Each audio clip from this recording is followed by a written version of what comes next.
সময়টা ছিল পৌষ মাসের হাড় কাঁপানো শীত। বার্মা গ্রামের লোকজন যখন সুখে নিদ্রা দিচ্ছে, তখন দূরে ঘোড়ার খুরের শব্দ শোনা যায়। টকবক টকবক করে কয়েকজন দস্যু ঘোড়া ছুটে নিয়ে চলেছে। তারা কম করে 16 জন হবে। তখন এসব এলাকায় হামেশাই ডাকাতি হতো, তবে সেসব ডাকাতের চেহারা মোটেও ওই খাটো ধুতি পরা বা খালি গা নয়। তারা বার্মা গ্রাম পেরিয়ে কুলভাটার দিকে চলল। কিছুক্ষণ পর তারা সবাই কুলভাটার ভগ্ন প্রাসাদের কাছে এসে দাঁড়ালো।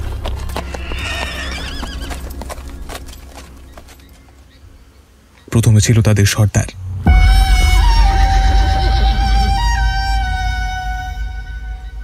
কিরে, এই জায়গায় তো?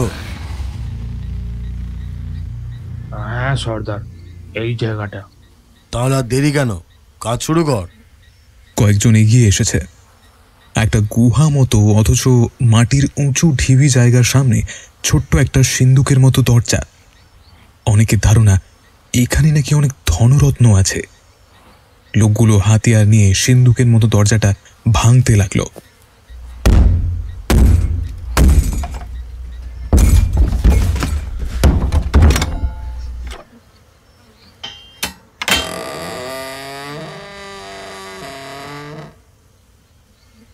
অনেক চেষ্টার পর সেটা খোলা গেল, আর খুলতেই চোখে পড়ল স্বর্ণ খনি।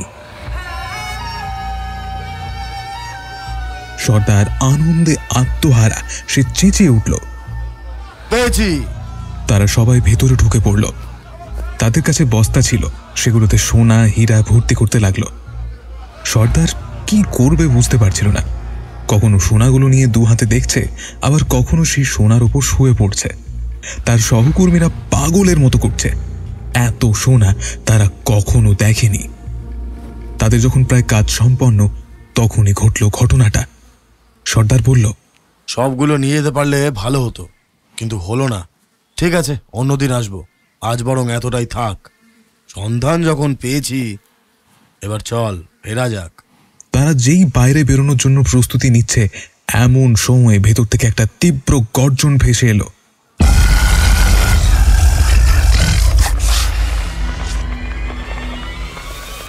আর একটা কালো লোমশ হাত ক্রমশই তাদের দিকে এগিয়ে আসছে।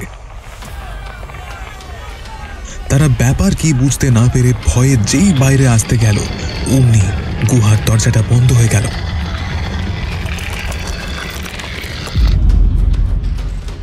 সর্দার পাগলের মতো করতে লাগলো, আর সবাই চিৎকার করে বলছে, আমাদের বাঁচাও, আমাদের রক্ষা করো, কে কোথায় আছো, বাঁচাও বাঁচাও। কিন্তু তাদের আর্ত চিৎকার কারও কানে গেল না। কিছুক্ষণ চলার পর তাদের চিৎকার বন্ধ হয়ে গেল।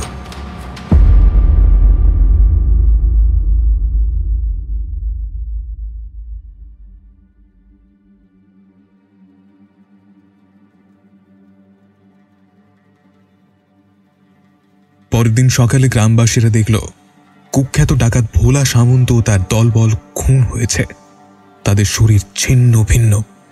গত রাতে যে তাদের সাথে কি হয়েছিল তা কেউ জানে না। এ নিয়ে জনা 50 লোক প্রাণ হারালো গুপ্তধনের লোভে। এখানে এমন কিছু একটা আছে যেটা কেউ জানে না। অনেকে বলে ওই গুহার ভেতরে ধনরত্ন হীরা রয়েছে, কিন্তু সেগুলো নাকি সবই অভিশপ্ত। আর এই জায়গাটা কুলভাটার অভিশপ্ত বলেই চিহ্নিত।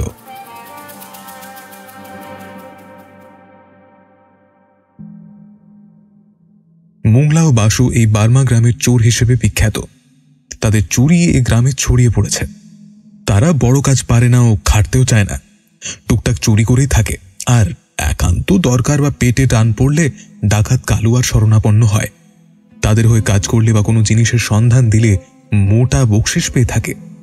আগে ওরা ভালো ছিল জানেন, বাইরে কাজ করতো, খাটতে পারত, কিন্তু গ্রামের অবস্থা ভালো ছিল না।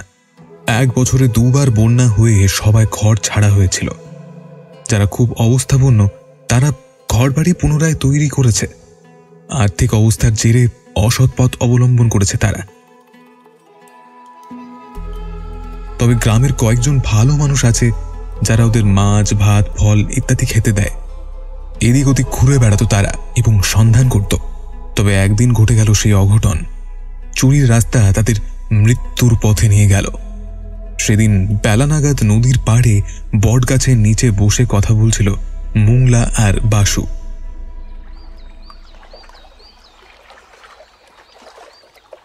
ভাই, একটা গোপন জিনিসের সন্ধান পেয়েছি। কি জিনিস রে? কুলভাটা আছে না, ওখানে যে ভাঙা জায়গা আছে, তার উপর যে মাটির উঁচু ঢিবি আছে, ওখানে গুপ্তধন আছে। হ্যাঁ, আমি শুনেছি, অনেকে বলা কওয়া করে। তোর কি মাথা খারাপ নাকি? মাটির উঁচু ঢিবিতে আবার গুপ্তধন? ধুস, ওসব গাঁজাখড়ি খবর। আরে সত্যি বলছি রে, বিশ্বাস না হলে একদিন আমার সাথে চল। দিনের বেলা চল না, একেবারে পরিষ্কার দেখা যাবে। মোংলা সায় দিল বটে, কিন্তু বাসুর কথা সে বিশ্বাস করতে পারল না। ওর ধারণা গুপ্তধন থাকে রাজগৃহে, কিন্তু মাটির উঁচু ঢিবিতে কি করে থাকবে। পরদিন সকালে তারা দুজনে গেল সেখানে।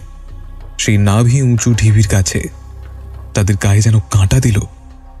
তবে তারা সাহসী। মোংলা চারপাশে দেখে বিরক্ত হয়ে বলল, ধুর, আরে কোথায় গুপ্তধন? কিছুই তো নেই। এর থেকে বাড়ি চল, পান্তা খেয়ে ঘুমাই। বাসু হেসে বলল, তুই না বড্ড বোকা। আরে পাগল, গুপ্তধন কি বাইরে থাকে? এদিকে আয়। তারা দুজন নিচু হয়ে সামান্য মাটি সরালো আর বেরিয়ে পড়ল একটা ছোট লোহার দরজা।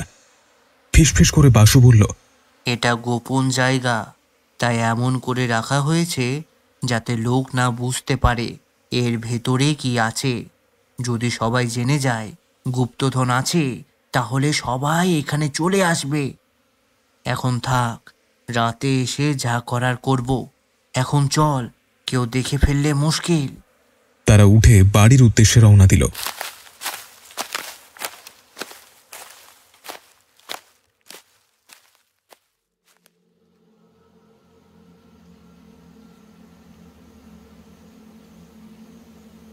রাত যখন গভীর, মোংলা ও বাসু সেই নির্জন জায়গায় পৌঁছালো। চারিদিকে চাপ চাপ অন্ধকার। বাসু আবার একটা ব্যাগ এনেছে, সঙ্গে মোমবাতিও দেশলাই। বাসু মোংলাকে বলল, তুই মোমবাতিটা জেলে ধর, আমি মাটি সরাই। তারা গোপনে কাজ সারতে লাগলো। কিছুক্ষণ পর মাটি পরিষ্কার হতেই বেরিয়ে এলো একটা পাথর চাপা গুহার মতো মুখ। পাথরটা বেশি বড় নয়। মোংলা মোমবাতির আলোয় দেখল বাসু উত্তেজিত হয়ে উঠেছে। তার ঠোঁটে কুটিল তার হাসি, কপালে ঘামের বিন্দু।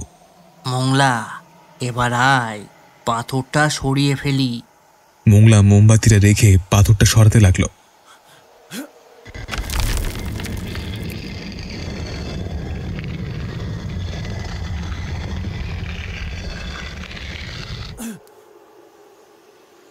কোনো রকমে পাথর সরিয়ে দরজা খুলতেই এক টুকরো আলো তাদের মুখের ওপর ঝলমল করে উঠল।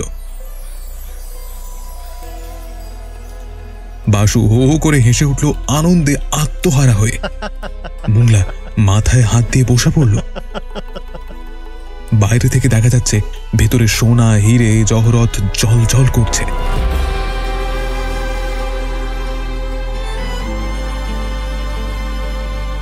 হাতছানি দিয়ে ভেতরে ডাকছে। বাসু লোভ সামলাতে পারল না। সে দৌড়ে গিয়ে সোনার উপর ঝাঁপিয়ে পড়ল আর পাগলের মতো বলতে লাগলো, হ্যাঁ, এ সোনা আমার, এ হিরে আমার, গুপ্তধন পেয়েছি, গুপ্তধন, সোনার খনি। মোংলা ভেতরে ঢুকে পাগলের মতো চাইতে লাগলো। তার বুকটা টিপ টিপ করছে। এত সোনা জন্মে দেখেনি। সত্যি না স্বপ্ন? নিজের চোখকে বিশ্বাস করতে পারছে না তারা। বাসু এক একটা সোনা জহরত হাতে নিয়ে দেখছে। তারা আর লোভ সামলাতে না পেরে বস্তায় সোনা, হীরা ইত্যাদি ঢোকাতে লাগলো। ঠিক এমন সময় ভেতর থেকে একটা বিকট হুঙ্কার ভেসে এলো।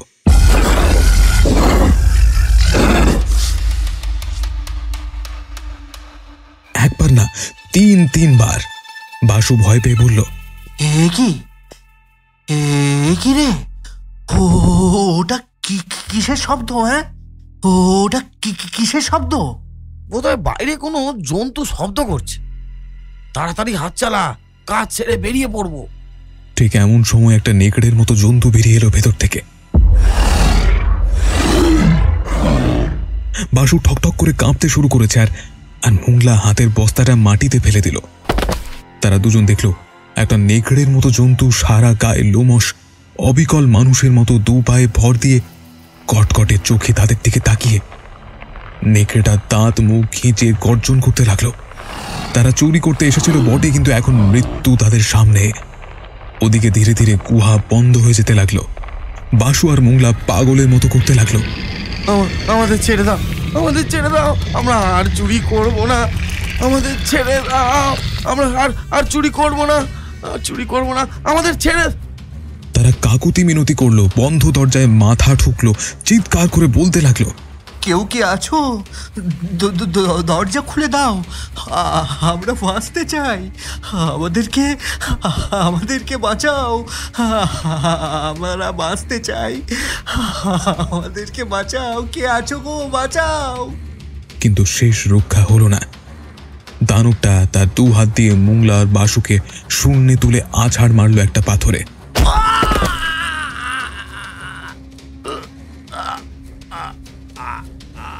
তাদের মাথাটা থেতলে গেল, আর কিছুটা টাটকা রক্তের ছিটা পড়ল দেওয়ালে। দানবটা আবার বিকট হুঙ্কার করে পাতালে চলে গেল।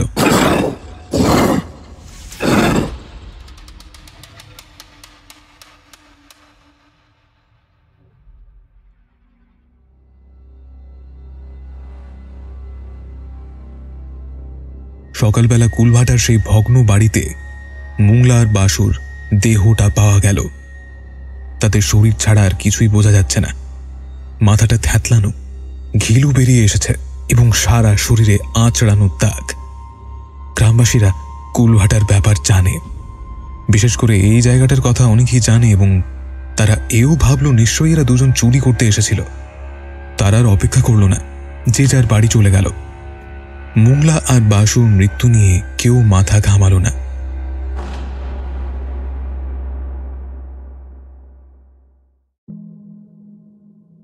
মানুষের লোভ বৃত্তি বড়ই খারাপ। এই লোভের বশে কত বাহন যে ধ্বংস হচ্ছে তার ঠিক নেই। সত্যি বলতে কি, গুপ্তধন, সোনাদানা, টাকা পয়সা বা সম্পত্তি হোক, সবেতেই মানুষের লোভ চিরকাল। অনেকে খুন পর্যন্ত করে বসে, আবার অনেকে আছে যারা নিজে না গিয়ে অন্যের সাহায্যে গুপ্তধন আদায় করে। সেই প্রাচীন যুগ থেকে এইসবের প্রতি মানুষের টান। অমুক জায়গায় অমুক জিনিস আছে সন্ধান পেয়ে কোনো ডাকাত বা তার দলবল সেখানে হানা দেয়। আমার আজকের ঘটনা একটু অন্যরকম। মানুষ লোভের বশে যে কি করতে পারে সেটা বুঝতে পারবেন। সামান্য একটা জিনিস থেকে কত বড় অঘটন ঘটল তা বলার নয়। সেই ঘটনা বলবো আপনাদের।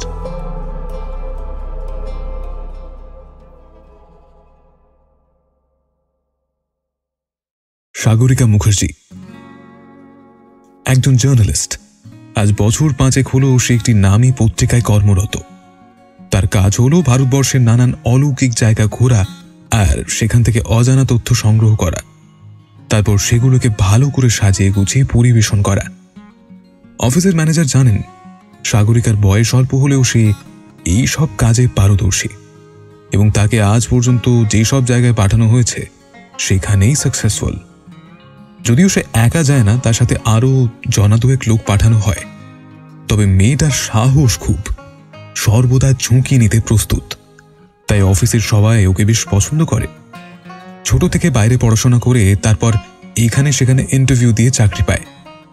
একদিন সাগরিকা অফিসে আসতেই ম্যানেজার ডেকে পাঠালো। ম্যানেজার বাঙালি, অতুল সমাদ্দার।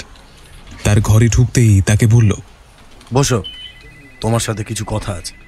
তারপর একটা কাগজের প্রথম পাতার শেষ দিকে দেখিয়ে বলল, এটা পড়েছো? সাগরিকা কাগজটা নিয়ে ভালো করে দেখে বলল, হ্যাঁ স্যার, দেখেছি এবং পড়েছিও বটে। তোমার কি মনে হয় ব্যাপারটা কি সত্যি? সে হতেও পারে, কিন্তু চোখে না দেখলে কি করে বিশ্বাস করি? আসলে গ্রাম্য মানুষজন চিরকালই অন্ধকারে বাস করে, তাই তাদের মনে ধারণাটা ওরকম। সামান্য কিছু দেখতে পেলে সেটা থেকে তিল থেকে তাল করে দেয়। এসব গল্প বড় বড় সাহিত্যিকেরা উপন্যাসে লিখে গেছেন। রবীন্দ্রনাথ ঠাকুরের গুপ্তধন গল্পেও তো এমন কিছু ছিল। কিন্তু আপনার উৎসাহের কারণ কি? গম্ভীর গলায় অতুলবাবু বললেন, না হে সাগরিকা, তুমি যা ভাবছো তা নয়। ব্যাপারটার মধ্যে অনেক রহস্য। না হলে রাতারাতি মানুষজন গায়েব হয়ে যায় কি করে? জনবহুল এলাকা, সেখান থেকে একটা রক্তে মাংসে গড়া মানুষকে তুলে নিয়ে যাওয়া মুখের কথা। আপনি কি বলতে চান? আমি চাই তুমি ও একজন সহকারী ওই বার্মাতে যাও, সেখানে তথ্য সংগ্রহ করে এসো। তারপর যা করার আমি করব। সাগরিকা হেসে ওঠে। কি যে বলেন স্যার, সামান্য একটা জিনিস নিয়ে আমরা তো ঘামাচ্ছি কেন? আরও তো অনেক চ্যানেল আছে। কারণ আমি চাই আমরা এই রহস্যের সমাধান করতে পারলে আমাদের নাম ছড়িয়ে পড়বে। তাছাড়া আমার একটা কৌতূহল হচ্ছে ওই জায়গাটা নিয়ে। পুরোনো দিনের কথা, হয়তো গুপ্তধন পেতে পারি। তুমি কি যাবে, না হলে অন্য কাউকে পাঠাবো? আপনি রীতিমতো সিরিয়াস হয়ে উঠছেন। ঠিক আছে, আমি যাব। তবে আমার সাথে 2 জন সহকারীকে দিতে হবে। একজন ক্যামেরাম্যান আর একজন লেখালেখি করবে। ঠিক আছে, আমাকে 2 দিন সময় দাও, আমি সব ঠিক করে দেবো। সেগুলো হাতে নিয়ে পাগলের মতো হাসতে লাগলো আর বলছে,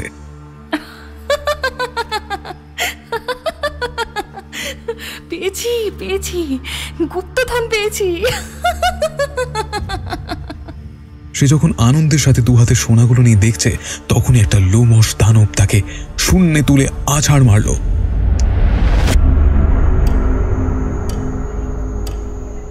ভয় পেয়ে ধড়ফড়িয়ে উঠে বসল সে। বাড়ির চারপাশটা ভালো করে দেখল, তারপর একটা দীর্ঘ নিঃশ্বাস ফেলল। যাক, স্বপ্ন ছিল তাহলে। দেওয়াল ঘড়িটার দিকে তাকালো, সময় 6টা। সাগরিকা বিছানা ছেড়ে বাথরুমে গেল। ঠিক হলো আগামী 10ই জুন যাবে। সাগরিকা সহ আরও 2 জন যাবে। 10ই জুন শনিবার সন্ধ্যাবেলা তারা পৌঁছালো বার্মা গ্রামে। অতনু, সাগরিকা আর বার্নি। বার্মা গ্রামে থাকার ব্যবস্থা হয়েছিল একজন অবস্থাপন্ন গৃহস্থ বাড়িতে। তার বেশ রমরমা অবস্থা। বাড়ির মালিক অর্জুন গুছাইত, বয়স 50। গোঁপ দাড়ি কামানো, সুশ্রী চেহারা। ভদ্রলোকের 2 ছেলে কলকাতায় থাকে আর স্ত্রী হেঁসেল নিয়ে ব্যস্ত। বাড়ির কাজের লোক 4-5 জন আছে। সাগরিকা, অতনু আর বার্নি তারা আসল ঘটনা বলল না, শুধু বলল বেড়াতে এসেছে। তবে তারা গোপনে অনুসন্ধান চালাতে লাগলো। গ্রামটা বেশ গাছপালা জঙ্গলে ঘেরা। একটা নদী তিত্তির করে বয়ে চলেছে, আর এই নদীর ধারে রয়েছে একটা অভিশপ্ত মন্দির। তার দরজা সারাদিনে একবার খোলে, তারপর পুজো হলে সেটা বন্ধ করে দেওয়া হয়। সাগরিকা বুঝল নিশ্চয়ই কোনো গোপন রহস্য আছে এর মধ্যে।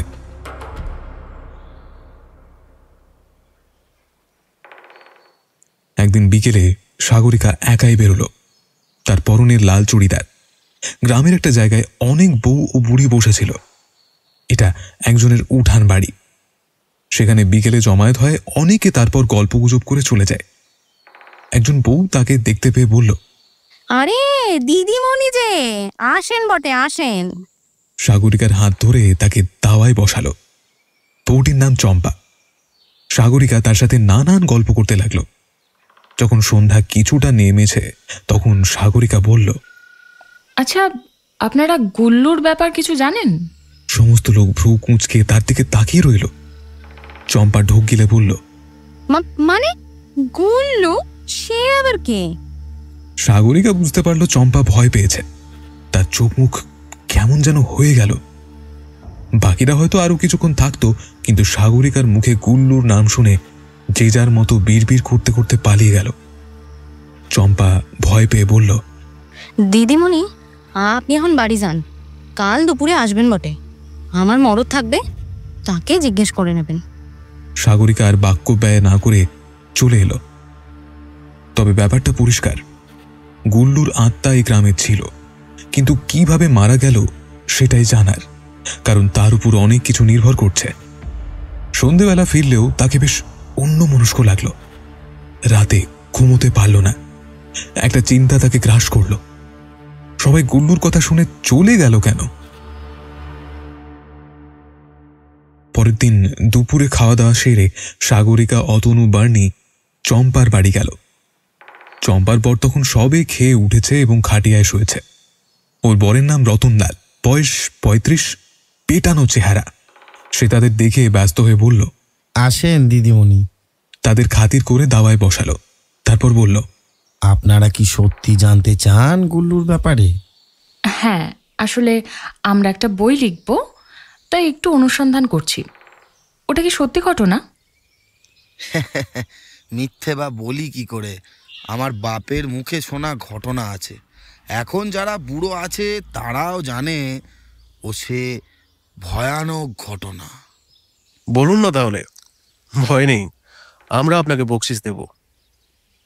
বকশিসের নয় বাবু, গুল্লুর নাম শুনলে এখনো বাচ্চা থেকে বুড়ো থর থর করে কাঁপে। হ্যাঁ, বেঁচে থাকতে ওর আতঙ্ক ছিল মারাত্মক।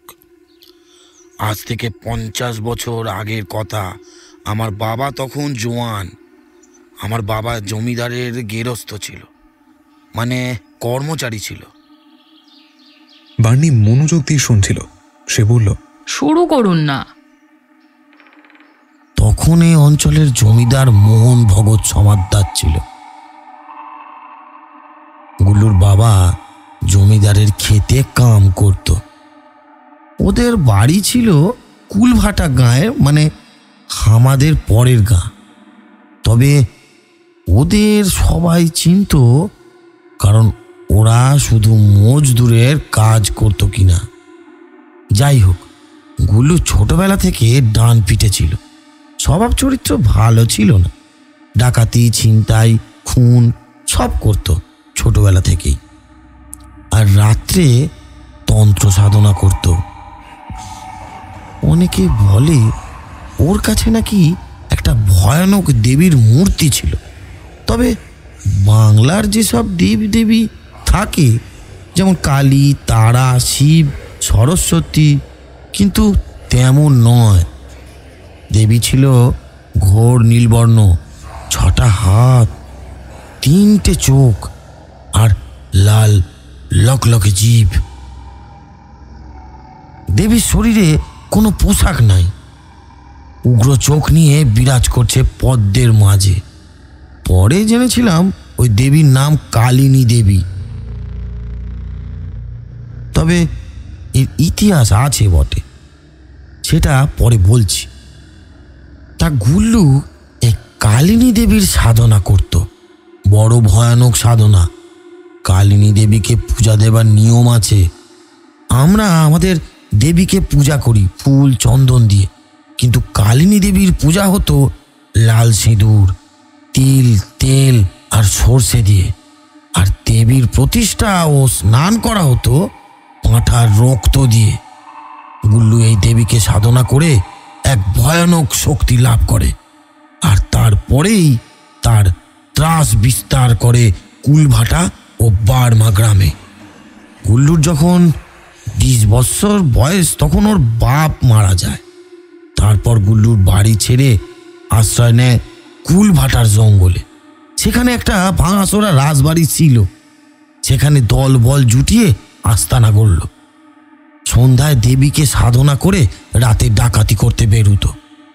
তাদের দলে নাকি 30 জন লোক থাকতো।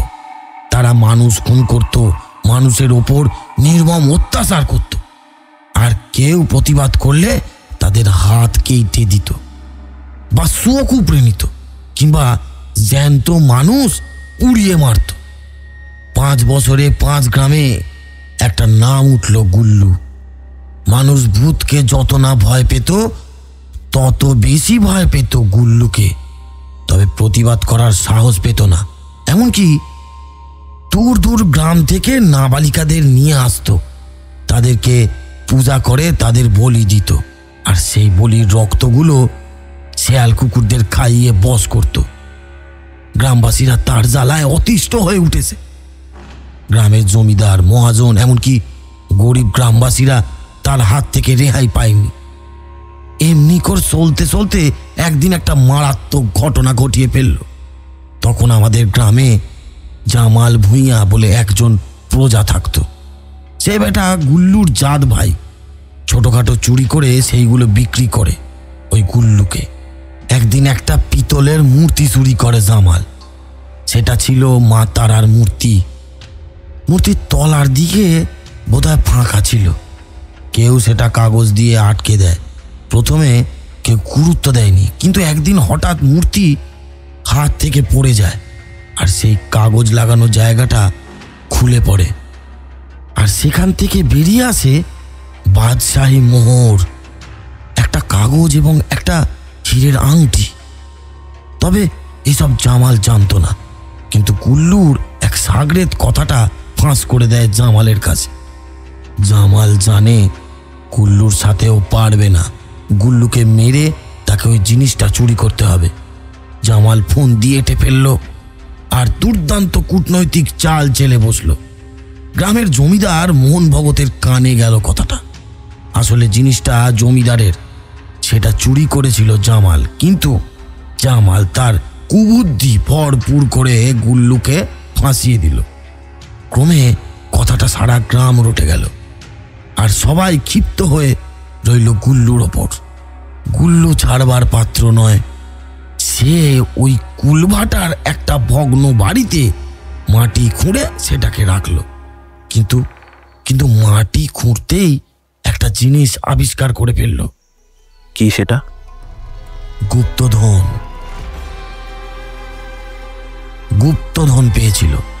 মাটি যখন অনেকটা খোঁড়া হয়ে গেছে, তখনই একটা সিঁড়ি বাঁধা সুড়ঙ্গ দেখতে পেল। সে এসেছিল গুপ্তধন লুকিয়ে রাখতে, কিন্তু গুল্লু নিজেই গুপ্তধন আবিষ্কার করে ফেলল।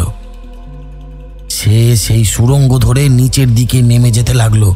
ভেতরটা অন্ধকার, কিন্তু কোনো কারণে সামান্য আলো ঝলমল করছে। সে কৌতূহল আগ্রহের বশে ধীরে ধীরে নিচে নামতে লাগলো। ঠিক সিঁড়ির কাছেই একটা বড় সড়ো কাগজ পড়েছিল। সেটা ছিল গুপ্তধনের নকশা। সেখানে নিখুঁতভাবে দেওয়া ছিল কোথায় কি আছে। তবে ব্যাপারটা অত সহজ ছিল না, তার কারণ ওই নকশাতে একটা বীজ মন্ত্র ছিল। সেটা যে পড়বে সেই অদৃশ্য হয়ে যাবে। কিন্তু গুল্লু তন্ত্র সাধক, 1000 বার পড়া সত্ত্বেও তার কিচ্ছু হলো না। গুল্লু সবকিছু দেখে ফিরে এলো, নকশা সঙ্গে নিয়ে এলো, আর পিতলের মূর্তিটা সেই স্থানে রেখে কোনো রকমে মাটি চাপা দিয়ে দিল। কিন্তু ফলাফল ভালো হয়নি। গুল্লু যখন ফিরছিল, তখন জমিদারের বেশ কিছু লোক তাকে ধরে ফেলে। তখন সে একাই ছিল। হয়তো কোনো গুপ্তচর তাকে এই মৃত্যুর মুখে ঠেলে দিয়েছে। জমিদারের পাইকরা তাকে লাঠি দিয়ে গণপ্রহার করতে লাগলো। ওদিকে কিছু গ্রামবাসী গুল্লুর আস্তানা ঘিরে ফেলল। সেখানে মাত্র জনা 10 ছিল। গ্রামবাসীরা রাতের আড়ালে সেই পুরো রাজবাড়িতে ঢুকে পড়ল। তারপর যা হলো সেটা কুরুক্ষেত্রের যুদ্ধের থেকে কিছু কম নয়। খুনোখুনি, মারপিট, রক্তাক্ত সব মিলিয়েছে কি ব্যাপার। কিছু সময় পর আধমরা অবস্থায় গুল্লুকে নিয়ে এলো। তাকে 4 জন লোক ধরে টানতে টানতে নিয়ে এলো। মোহন ভগত সেখানে হাজির ছিল। গুল্লুর অমন অবস্থা দেখে মায়া হলো না মোহনের। সে তার রক্তাক্ত বুকের কাছে পা দিয়ে পিষতে বলল, কিরে, এবার কেমন লাগছে? হ্যাঁ, কি ভেবেছিলি আমার জিনিস চুরি করে পালাবি? আরে আমি মোহন ভগত রে, আমার কাছে দোষীদের কোনো ক্ষমা নেই। তুই শুধু চুরি করিসনি, বরং এই গ্রামের বিপদ ডেকে এনেছিস। এবার তোর আর তোর দলবলের নির্মম পরিণতি হবে। তারপর লেঠের দেহ হুকুম করল, এই, এটাকে ওই রাজবাড়িতে ফেলে আগুন ধরিয়ে দে। গুল্লু সেই রক্তাক্ত অবস্থায় ধীরে ধীরে বলল,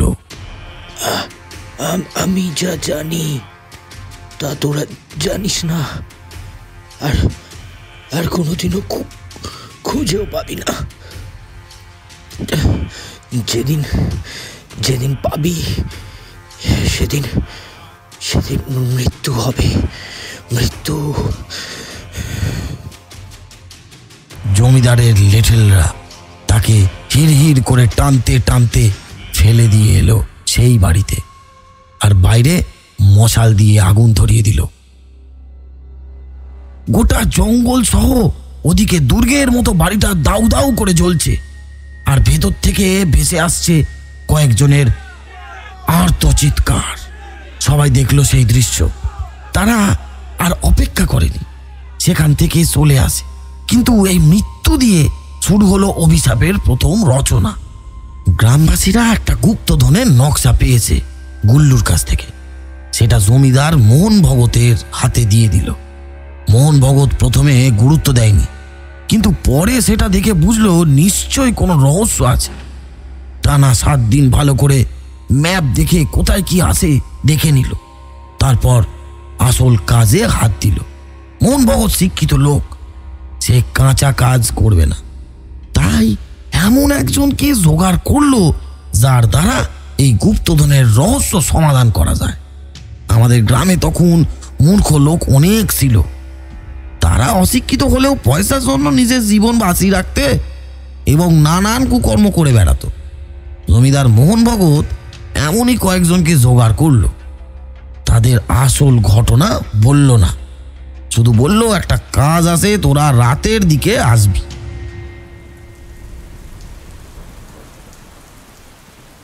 সেই রাতেও বৃষ্টি হচ্ছিল। জমিদার ও বাকি 3 জন রাতের আড়ালে গুপ্তধনের সন্ধান করতে যায়। কুলভাটার ভগ্ন জায়গাটায় আসতে তাদের গায়ে কাঁটা দিল। এমনিতে নির্জন, তার উপর বৃষ্টি হচ্ছে, গা সমসম হওয়ারই কথা। একজন ভয় পেয়ে বলল, আগে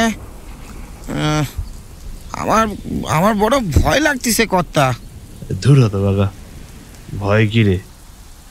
একটু পরে যা দেখবি তাতে তোর ভয় কেটে যাবে। বলে পাঞ্জাবির ভেতর থেকে ম্যাপটা বের করলো।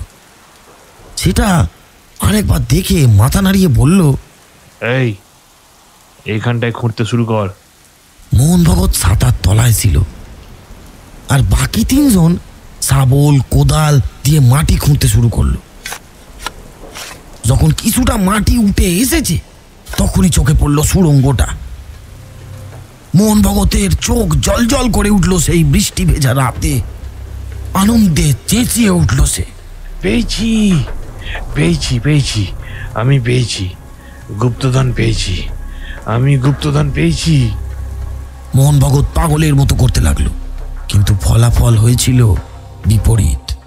মোহন ভগত সবাইকে সরিয়ে যেই সুড়ঙ্গতে ঢুকতে যাবে, তখন একটা কালো লোমস হাত বেরিয়ে আসতে লাগলো।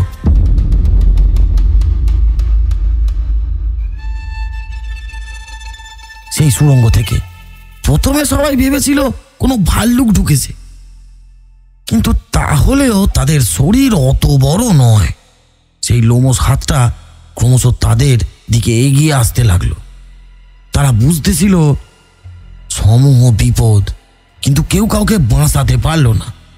জমিদার সহ বাকি 3 জনকে সেই হাতটা ভেতরে টেনে নিয়ে গেল, আর গুহা বন্ধ হয়ে গেল। তারা চিৎকার করলো বটে, কিন্তু তাদের চিৎকার সাধারণ মানুষের কানে এলো না। জলজান্ত 4টে মানুষ সেই গুহা যক্ষ হয়ে গেল। তারপরেও অনেকে যাবার চেষ্টা করেছে ওই কুলভাটার ভগ্ন প্রাসাদে, কিন্তু তারা কেউ বেঁচে ফেরেনি। সে আজ অনেক বছর আগের ঘটনা, কিন্তু আজও লোকের মনে ধারণা গুল্লু মারা গিয়ে ওই কুলভাটার গুপ্তধন পাহারা দিচ্ছে, আর মানুষ মারছে। বড় মর্মান্তিক পরিহাস। ওই জায়গাটা পরিত্যক্ত বলেই ঘোষণা করা হয়েছে। ওদিকে কেউ যায় না, এমনকি নাম শুনলে ভয় সেঁধিয়ে যায়।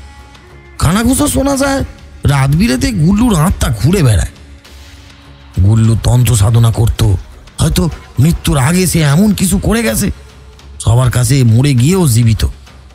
কিন্তু সবার কাছে একটাই প্রশ্ন, যেদিন গুল্লু মারা যায় তার পরদিন তার আত্মাকে বন্দি করে এই গ্রামে কোনো একটা মন্দিরে রাখা হয়, তাহলে রাতে কে ঘোরাফেরা করে? আপনি দেখলেন না দিদিমণি, কাল যখন গুল্লুর কথা বললেন সবাই আপনার দিকে তাকিয়েছিল, এখন ওই গ্রামের লোক ওকে ভয় পায়। সবাই চুপচাপ ছিল, অবাক হয়ে শুনছিল সেই ঘটনা। অতনু শুনে বলল, আচ্ছা, আর সেই কালিনী দেবীর মূর্তিটা কি হলো? সেটা জানি না, তবে এখনো সেই দেবীর নাম সবার স্মরণ আছে। পরে আবার যদি সেই মূর্তি কেউ পায় তাহলে মহামারী লেগে যাবে গোটা গ্রামে। যখন সন্ধে প্রায় হয় তখন তারা 3 জন বাড়ি ফিরল। অর্জুন গুছায় তখন দালানে বসেছিল।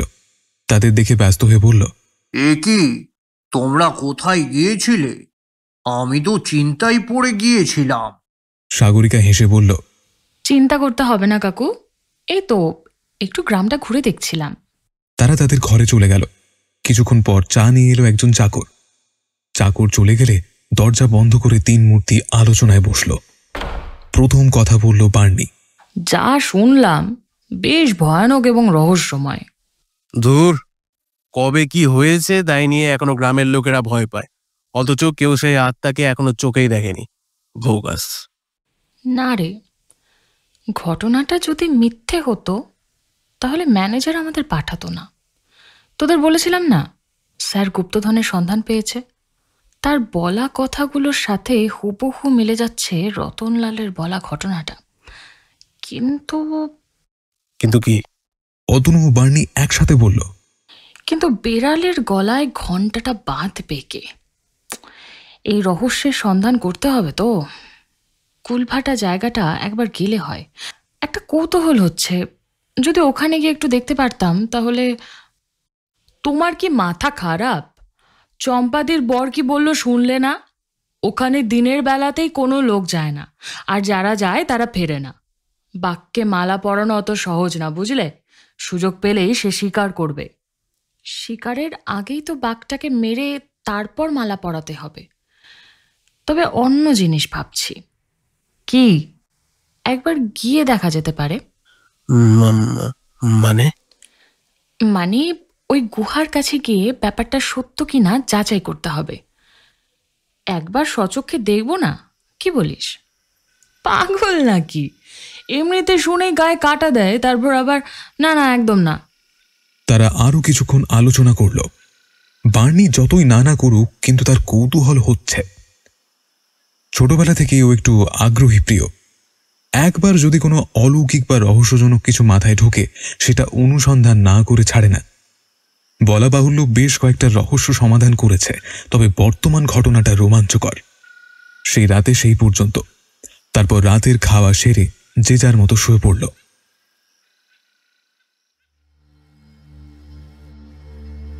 সেই রাতে সাগরিকা স্বপ্ন দেখল কালিনী দেবী। দেবী ঘোর নীল বর্ণ, রতনের বর্ণনার সাথে হুবহু মিলে যায়।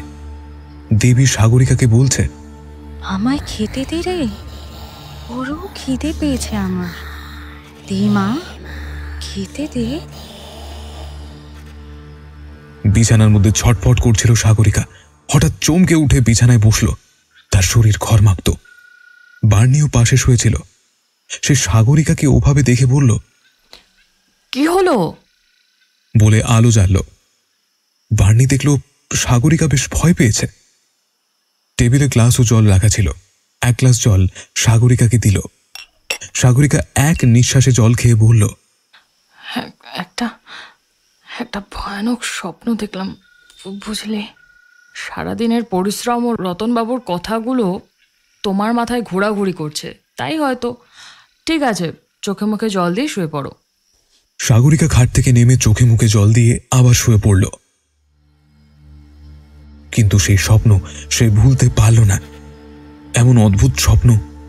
সকালে যার ব্যাপারে শুনল কিন্তু চোখে দেখেনি, তাকে স্বপ্নে দেখলো একেবারে হুবহু মিলে যাচ্ছে।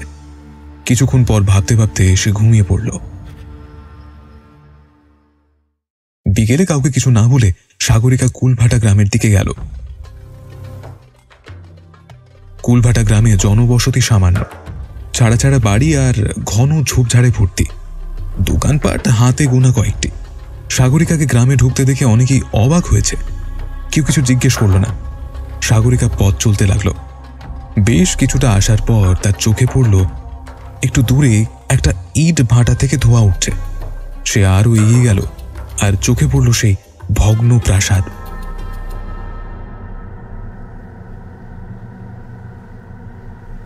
আর প্রাসাদের গা ঘেঁষে ওঠা মাটির স্তূপ, ঠিক প্রাচীন যুগের গুহার মতো।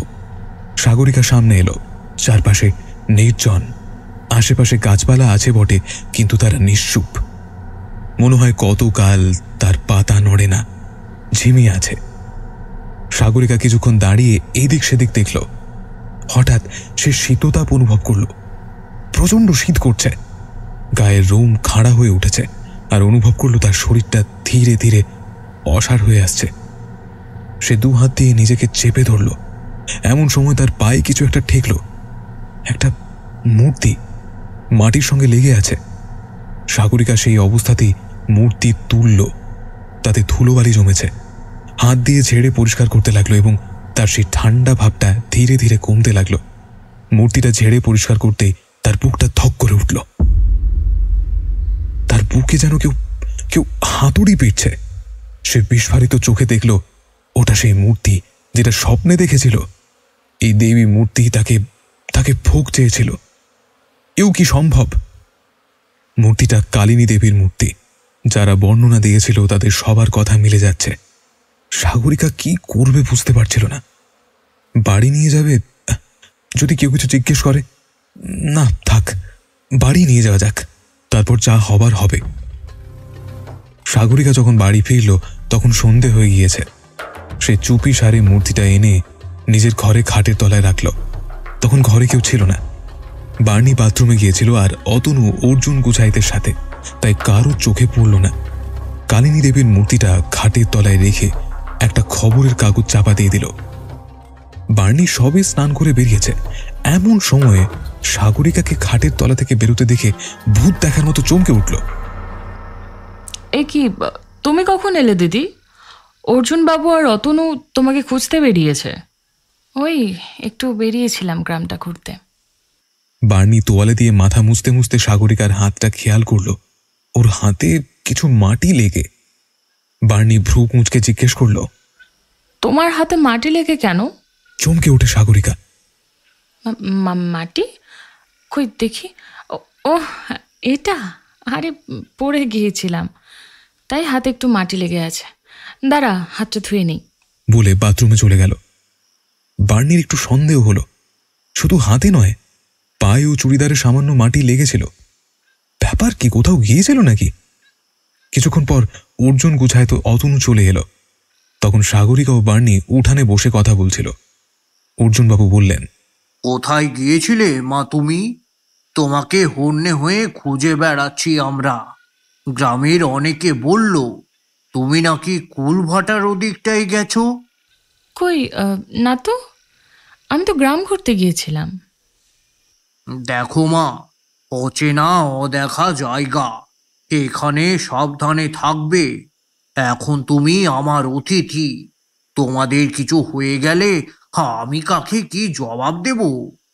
যেখানে যাও একটু জানিয়ে যেও, কেমন?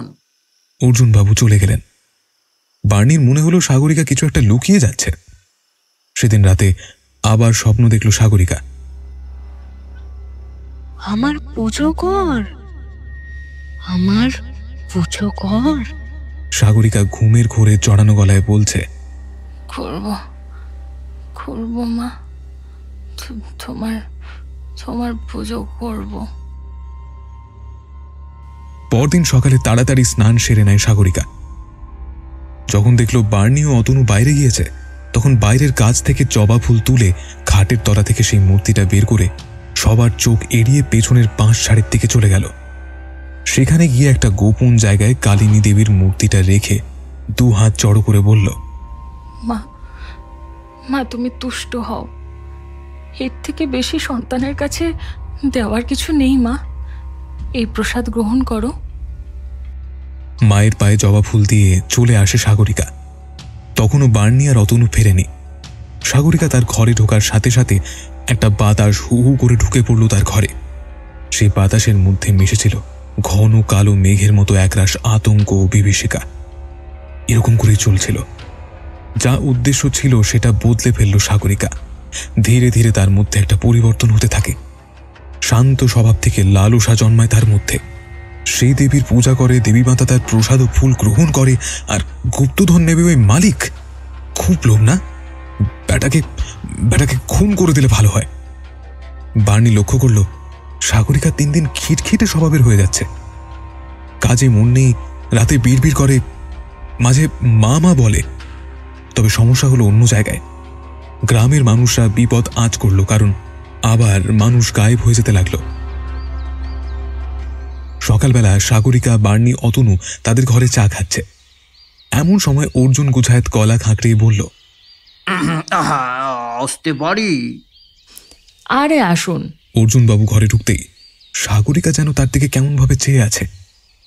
অর্জুন গুছায়েত একটা চেয়ারে বসে বললেন, আমি তোমাদের একটা প্রশ্ন করতে চাই। কি প্রশ্ন? তোমরা গুল্লুর ব্যাপারে খোঁজ খবর করছিলে কেন? তারা তিনজনই চমকে উঠল আর বিস্ময়ের চোখে অর্জুন গুছায়েতের দিকে তাকালো। অতনু ঘাবড়ে গিয়ে বলল, মানে আপনি কি করে জানলেন? আমার জানার কথা নয়, প্রতিবেশী একজন বলেছে। দেখো, সোজা কথাই বলি, আগুন কিন্তু খেলার জিনিস নয়। একবার জ্বললে সারা জীবন কিন্তু পুড়তে হবে। তার মানে কি বলছেন আপনি? একটু বুঝিয়ে বলুন।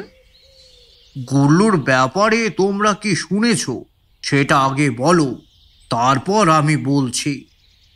কেউ কিছু বলার আগে সাগরিকা বলে উঠল, আমরা তেমন কিছু জানতে পারিনি, শুধু জানতে পেরেছি ও নাকি এই গ্রামেই আগে থাকতো, মারা গিয়ে নাকি আত্মা হয়েছিল।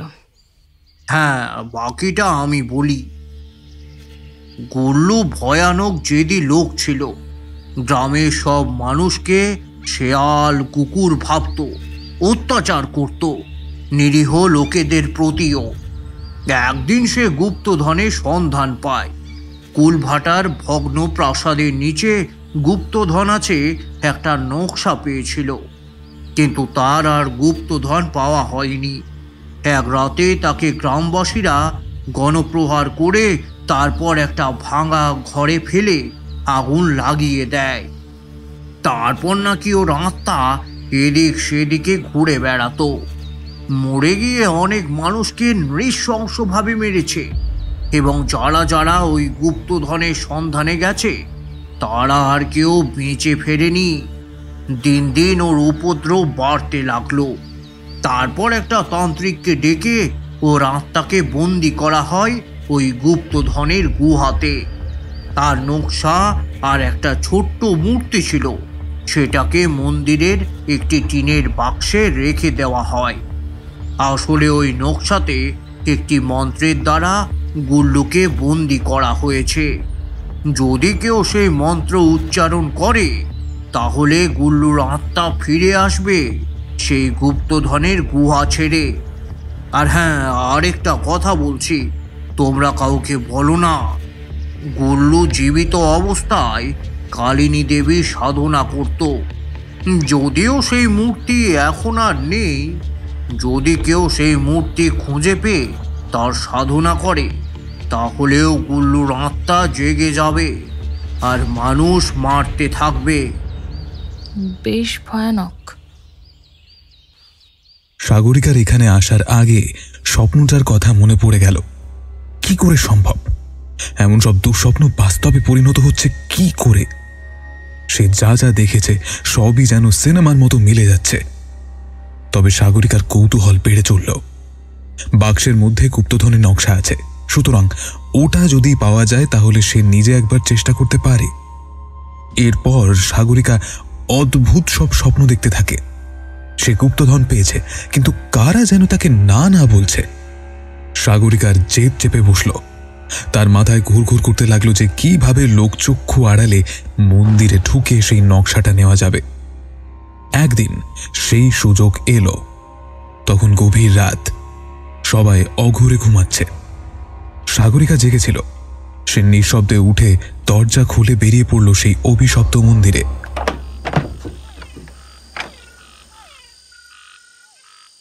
ওর কাছে একটা টর্চ ছিল। সে নিজেই টর্চ জেলে পথ চলতে থাকল।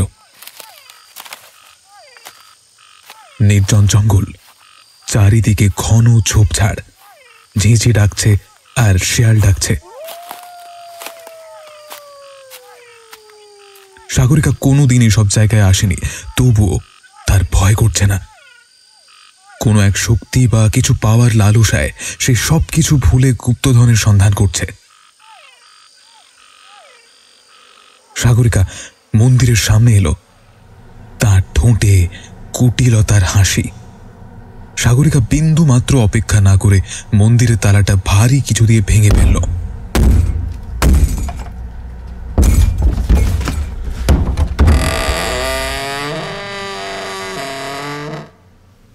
দরজা খুলতেই ভেতরের কালো অন্ধকার তাকে ভেতরে গ্রাস করে নিল। মন্দিরে ঢুকে টর্চ জ্বালল সাগরিকা। টর্চের আলোটা এদিক ওদিক ফেলে প্রদীপটা চোখে পড়ল। প্রদীপের কাছে একটা দেশলাই ছিল, সেটা দিয়ে প্রদীপ জ্বালাতেই ঘরটা আলোকিত হলো। সাগরিকা বেদিতে থাকা মূর্তির দিকে চাইল। এতক্ষণ পর তার বুকটা ছ্যাদ করে উঠল। ভয়ানক মূর্তি বটে, একটি কালী মূর্তি। গায়ের রং নীল বর্ণের হলেও দেবীর মুখের উগ্রভাব দেখলে রক্ত হিম হয়ে যায়। সাগরিকা একটি দায়সারা প্রণাম ঠুকে দেবীর ডান দিকে নজর দিল। একটা ছোট্ট বাক্স তালাবন্ধ অবস্থায় মায়ের পায়ের সামনে রাখা। সাগরিকা বুকে কেউ যেন হাতুড়ি পিটছে। আনন্দে উল্লাসে আত্মহারা। এতদিন পর সন্ধান পাওয়া গেল। সে আর অপেক্ষা না করে বাক্সটা নিয়ে মন্দির খোলা অবস্থায় চলে গেল। কিন্তু কোথায় গেল কে যেন।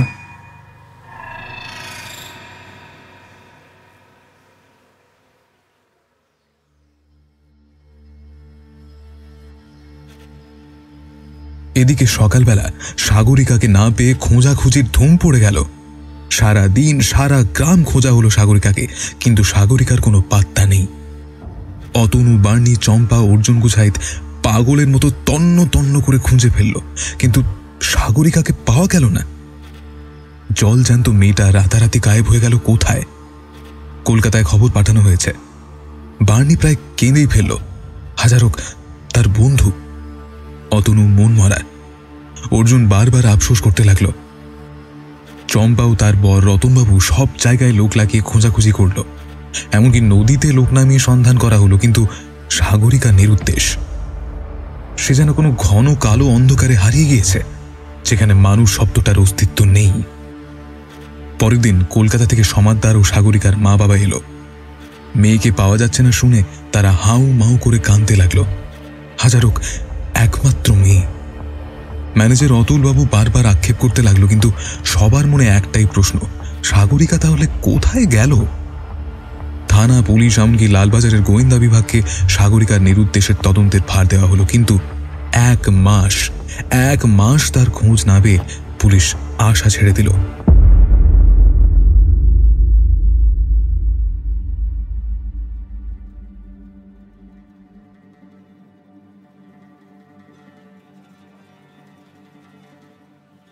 ওদিকে একমাত্র মেয়ের শোকে মা ও বাবা বিমর্ষ হয়ে পড়েছে। বার্নি খুব ভয় পেয়েছে। সাগরিকার অন্যমনস্ক ভাব, খিটখিটে মেজাজের হয়ে যাওয়া, রাতে বিড়বিড় করা, সবকিছুর মধ্যে একটা অলৌকিক ব্যাপার আছে। বার্নি আর অতনু কলকাতায় ফিরে গেল।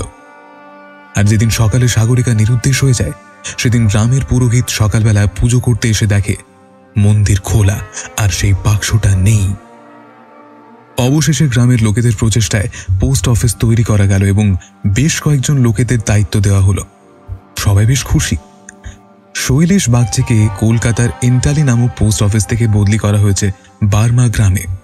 তার কাজ ছিল অফিস দেখাশোনা করার। তিনি প্রথমে আপত্তি করলেও পরে রাজি হয়ে যান এবং এখানে এসে নিজের কাজ বুঝে নিয়ে বসবাস করেন। তাকে সরকারের থেকে থাকা খাওয়ার ব্যবস্থা করে দিয়েছে। আসলে কলকাতা থেকে অনেকেই গণ্ডগ্রামে আসতে চায় না, তবে বড় সাহেবের কথা না শুনলে চাকরি খোয়াতে হবে, তাই সে রাজি হয়ে গেল। শৈলেশবাবু সারাদিন পোস্ট অফিস দেখাশোনা এবং কার কি প্রয়োজন দেখেন, আর সন্ধ্যা হলে তার কাজ শেষ। পাশেই তার ঘর। এমন করে বেশ কয়েকদিন কাটার পর গ্রামের নতুন উপদ্রব শুরু হলো।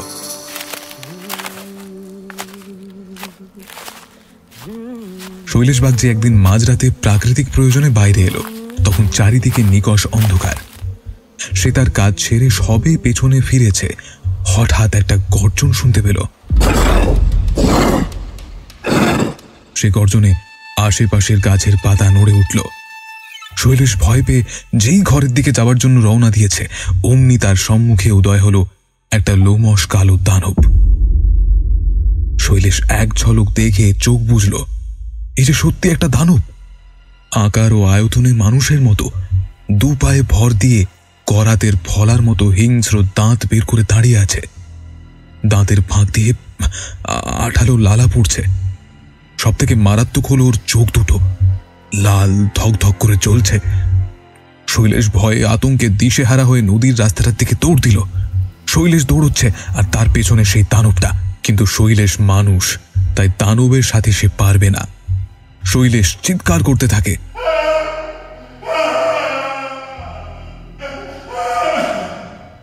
কিন্তু তার ওই ব্যাকুল আর্তনাদ কারও কানে গেল না। শেষমেশ নদীর পাড়ে এসে দাঁড়ালো। ওদিকে খরস্রোতা নদী আর এদিকে দানব। শৈলেশ বাগচি নিজেকে সংযত রাখতে না পেরে জলে ঝাঁপ দিল।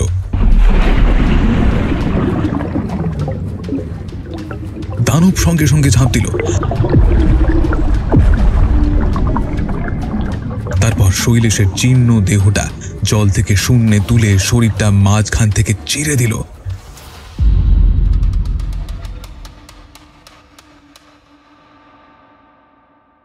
আর নদীর জলের সাথে বয়ে গেল কিছু রক্তের লাল রং।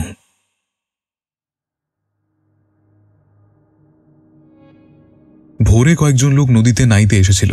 তারা দেখল শেয়ালগুলো কি যেন নিয়ে টানাটানি করছে, আর চারপাশে রক্তের দাগ। লোকগুলো কাছে যেতেই শেয়ালগুলো হুক্কা হওয়া ডাক ছেড়ে দৌড় দিল।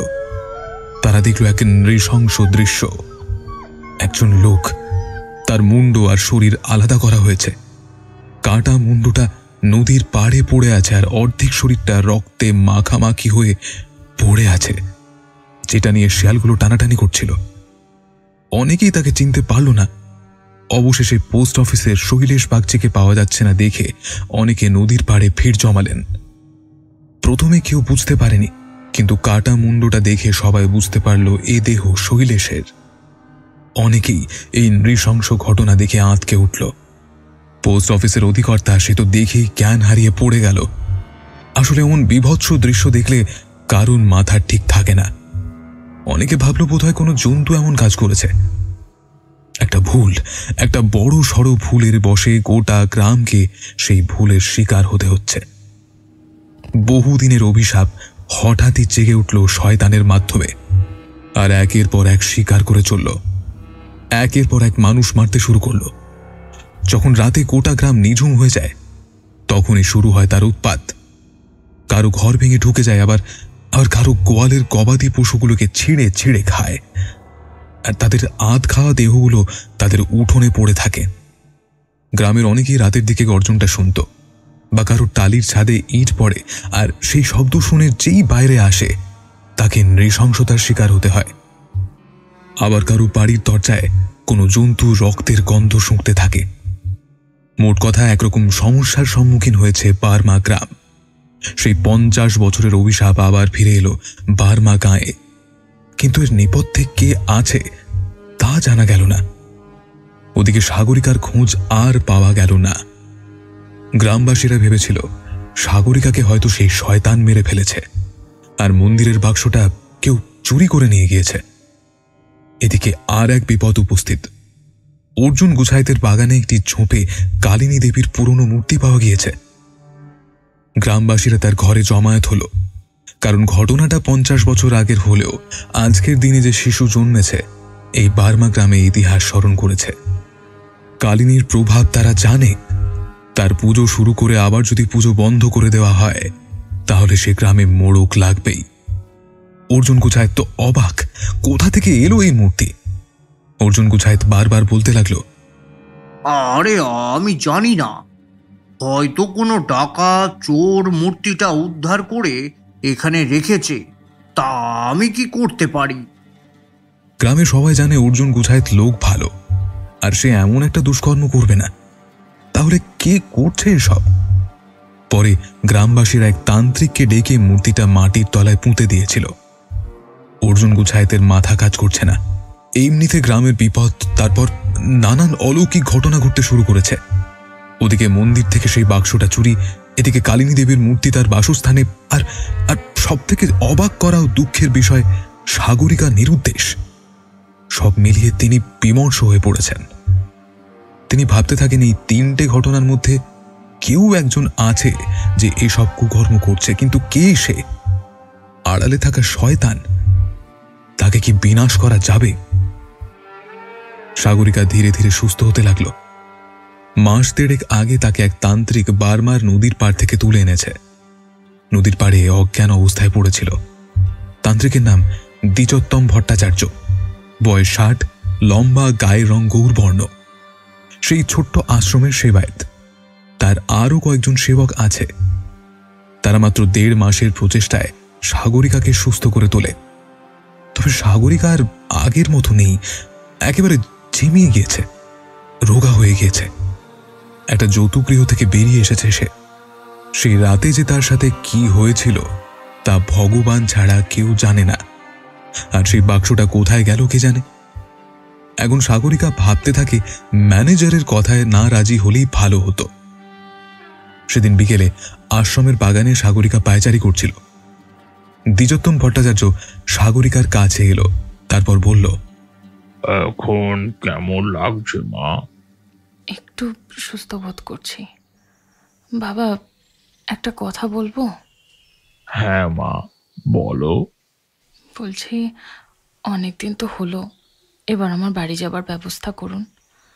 মা বাবাকে কতদিন দেখিনি, খুব মনটা খারাপ। নিশ্চয়ই নিয়ে যাব মা।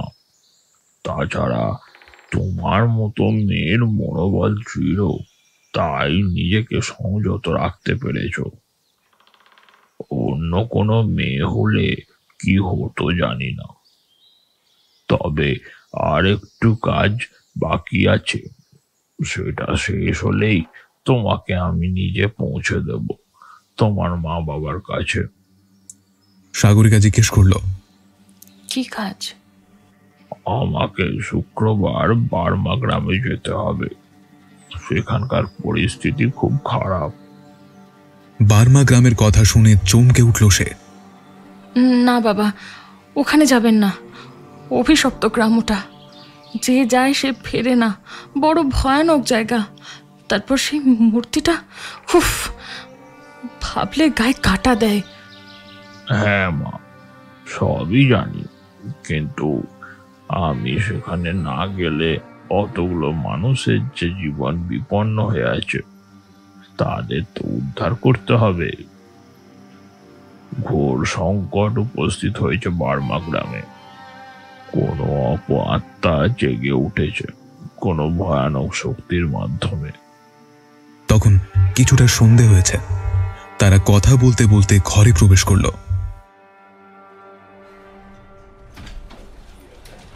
কিরে, বাক্সটা এনেছিস? গম্ভীর গলায় বলল অতুল সমাদ্দার। হ্যাঁ স্যার, এনেছি। কাল বাদ পরশু রওনা দেব ওই বার্মা গ্রামে। তবে থাকার ব্যবস্থা করতে হবে, বুঝলি?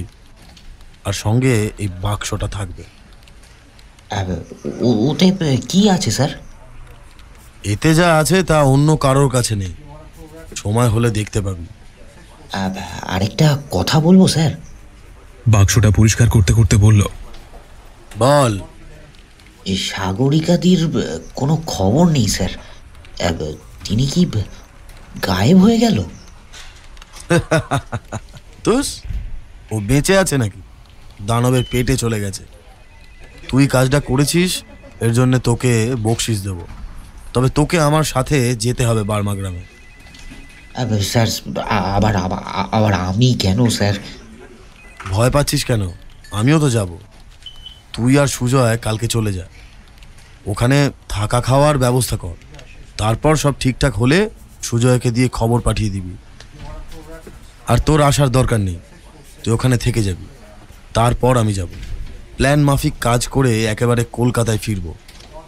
আর পত্রিকায় কাজ করব না, ফ্ল্যাট কিনে আরামে থাকবো, বুঝলি?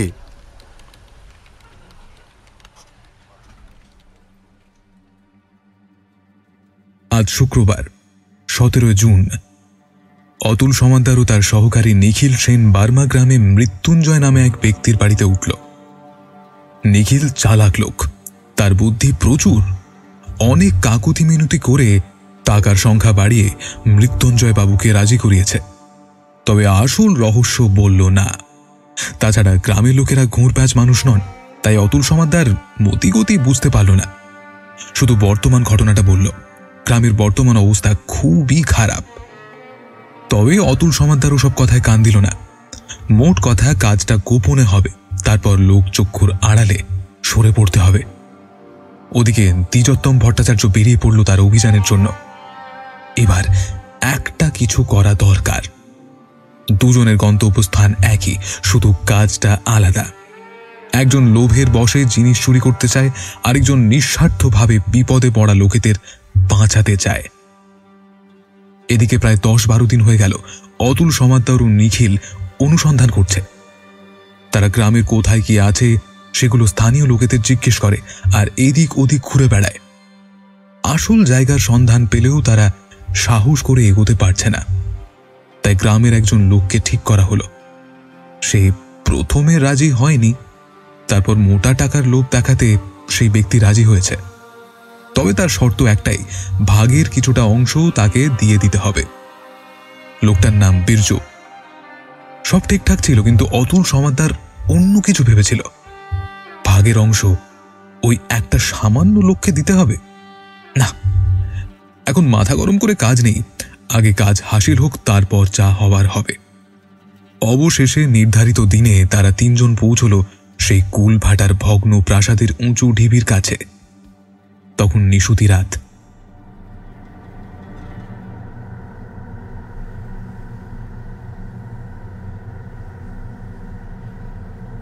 চারিদিকে একটা থমথমে ভাব, নিকষ অন্ধকার। কয়েকটা শেয়াল এদিকে আসছিল। হঠাৎ 3 জন মানুষকে দেখতে হুক্কা হওয়া শব্দ করতে করতে পালিয়ে গেল। এই, তাড়াতাড়ি কাজটা সেরে ফেল, এখানে বেশিক্ষণ থাকাটা নিরাপদ নয়। চাপা গলায় বলল অতুল সমাদ্দার। হ্যাঁ সাহেব, করছি বটে। খসখসে গলায় বলল বীরজু। বীরজু যেই মাটি খুঁড়তে শুরু করেছে, অমনি ভেতর থেকে একটা তীব্র হুঙ্কার ভেসে এলো। একবার নয়, 3 বার। সেই হুঙ্কার শুনে সবার গায়ে কাঁটা দিল। তবে কি সে জেগে উঠেছে? বীরজু ভয় পেয়ে বলল, শুনেছেন সাহেব? হ্যাঁ হ্যাঁ, শুনেছি। তুই তোর কাজ কর, কাজ শেষ হলেই কেটে পড়বো। বীরজু মাটি খুশে দেখতে পেল একটা লোহার দরজা। সেটাকে 3 জন মিলে টানাটানি করে খুলতেই এক অবাক করা দৃশ্য চোখে পড়ল। ভেতরে সোনার খনি চকচক করছে, তার প্রতিফলনের মাধ্যমে ভেতরটা আলোকিত হয়েছে। অতুল সমাদ্দারের ঠোঁটে লালসার হাসি। নিখিল অবাক। অতুল সমাদ্দার বলল, বীরজু, তুই আগে ঢোক, তারপর আমরা যাব। না সাহেব, আমি যাব না, তোমরা যাও, আমি এখানে আছি। অতুল সমাদ্দার একটা কটূক্তি করে নিজেই সেই গুহার দিকে ভেতরে এগোতে থাকে। তখনই ঘটল বিপত্তি। ভেতর থেকে ভেসে আসে একটা তীব্র হুঙ্কার, আর একটা হাত ভেসে আসতে থাকে। অতুল সমাদ্দার এগোতে গিয়ে দাঁড়িয়ে গেল। সে এসেছিল গুপ্তধনের জন্য, কিন্তু এবার তার ভয় হতে লাগলো। একটা ছায়া ক্রমশ তাদের দিকে এগিয়ে আসছে। নিখিল চাপা গলায় বলল, স্যার, পালিয়ে চলুন এখান থেকে, না হলে ঘোর বিপদ। নিখিলের কথা শেষ হতেই দানবটা তাদের সামনে এসে দাঁড়ালো। অতুল সমাদ্দার থরথর করে কাঁপছে। নিখিল গুহার বাইরে দাঁড়িয়ে। বীরজুর চোখ ভয়ে বিস্ফারিত। অতুল সমাদ্দার দ্বিতীয়বার আর না ভেবে পেছনে ফিরলেন। তারপর বীরজুকে ধাক্কা মেরে দৌড় দিলেন। পরপর নিখিল ও বীরজু দৌড় দিল। গ্রামের রাস্তা এবড়ো খেবড়ো, তারই মধ্যে তারা 3 জন দৌড়তে লাগলো। 3 জন হাঁপাচ্ছে, কিন্তু গতি হ্রাস করার উপায় নেই। আর তাদের পিছু নিল সেই লোমশ দানবটা। অতুল ক্ষণিকের জন্য পিছনে ফিরল, আর দেখল তাদের থেকে কয়েক হাত দূরে দানবটা অবিকল মানুষের মতো 2 পায়ে ভর দিয়ে তাদের বিনাশ করতে আসছে। দৌড়তে দৌড়তে হঠাৎ কিসে যেন হোঁচট খেয়ে পড়ল বীরজু। কিন্তু আশ্চর্যের ব্যাপার, তাকে কেউ তুলে দেবার জন্য এলো না। নিখিল ও অতুল সমাজ তার প্রাণপণে দৌড়াতে থাকে। বীরজু প্রবল যন্ত্রণায় ছটফট করছে আর বলছে, আমাকে বাঁচাও, কে কোথায় আছো? আমাকে আমাকে বাঁচাও।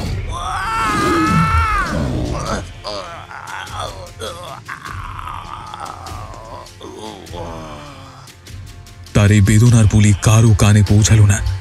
বীরজু মাটিতে পড়ে থাকা অবস্থায় দেখল সেই দানবটা তার সামনে দাঁড়িয়ে। তার করাতের ফলার মতো দন্ত বিকাশ থেকে লালা পড়ছে মাটিতে, আর চোখ দুটো লাল। বীরজু অনেক কাকুতি মিনতি করলো, কিন্তু লাভ হলো না। বীরজুর দেহটা এক হাতে তুলে নিয়ে আরেক হাতে তার শরীরের মাংসগুলো ছিঁড়ে ছিঁড়ে খেতে লাগলো। আর হুকলা বনের শেয়ালগুলো মৃত্যুর সংকেত পেয়ে হুক্কা হওয়া শব্দ করতে লাগলো।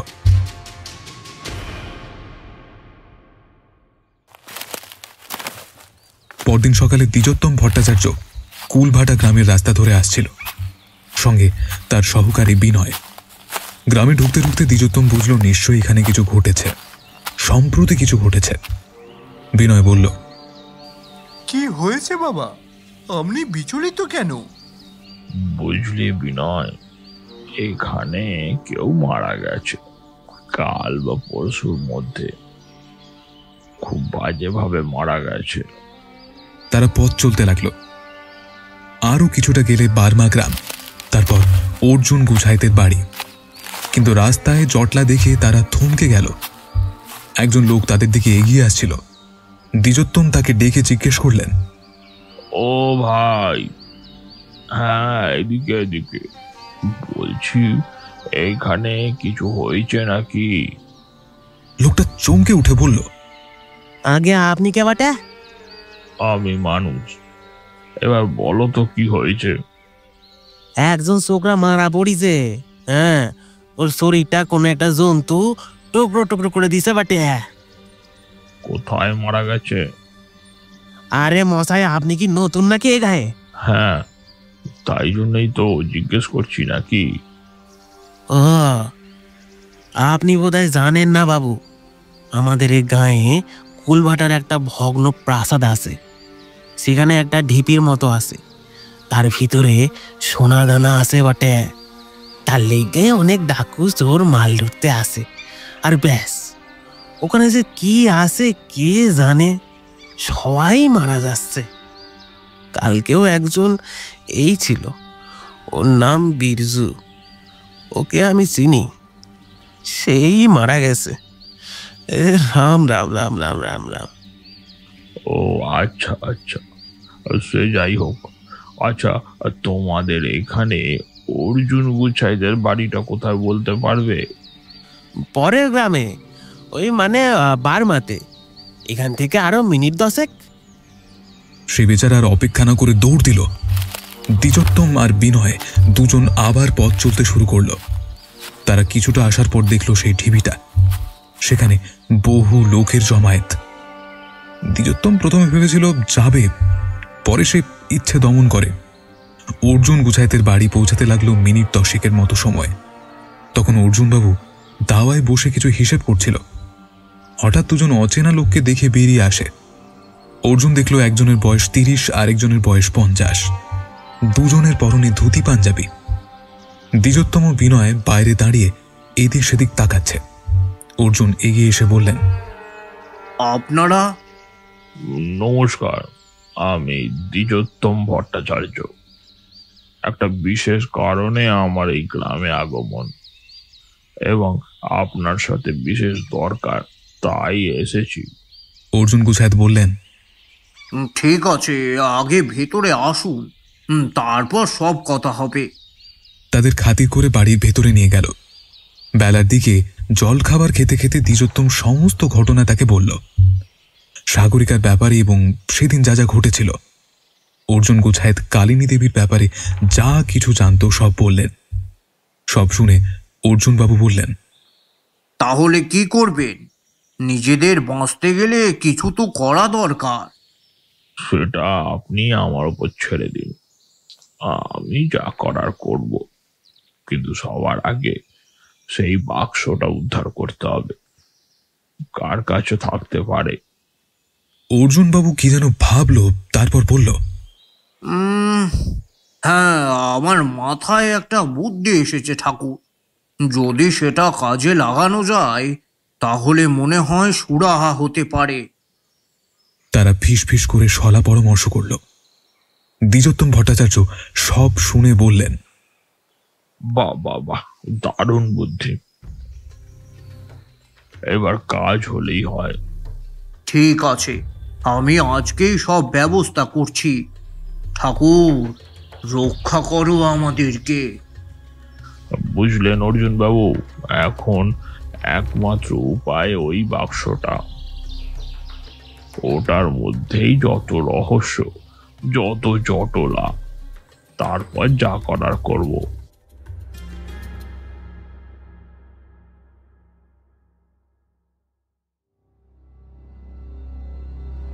স্যার, একটা খবর আছে। কি খবর রে? অসম্ভব চড়ানো গলায় বলল অতুল। নিখিল ও অতুল সমাদ্দার দুজনে বসে মদ্যপান করছে। ওরা নাকি কালকে গুপ্তধনের সন্ধান করতে যাবে। ওরা মানে কারা? আরে ওই ওই ওই সেই তান্ত্রিক আর অর্জুন গুছাইত। তাই নাকি? আচ্ছা, ওরা বুনো ওল হলে আমিও বাঘা তেঁতুল, দুটোকে শেষ করে গুপ্তধন হস্তগত করব। কিন্তু সাবধান স্যার, কোনো অঘটন না ঘটে। ওই ওই ওই গুপ্তধনের লোভে কতজন যে মরেছে তা হাতে গুনে শেষ করা যাবে না। তাছাড়া অর্জুন গুছাইত তান্ত্রিকের সাথে কি সব পরামর্শ করছে শুনলাম। ধুর, করুক তো। আমার আসল পরিচয় কি ও সেটা জানে না, আর জানার আগেই দুটোকে খতম করে ফেলবো।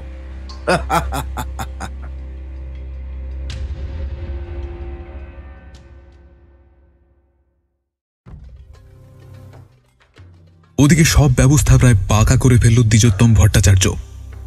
অনেক ভেবেচিন্তে একটা উপায় বের করা গিয়েছে। বাক্স উদ্ধার হয়েছে, এখনো আসল কাজ বাকি। ওই শয়তান দানবটাকে শেষ করতে হবে, তাকে বাইরে বের করে আনতে হবে। রাতের অন্ধকার ছাড়া সেই দানব বাইরে আসে না।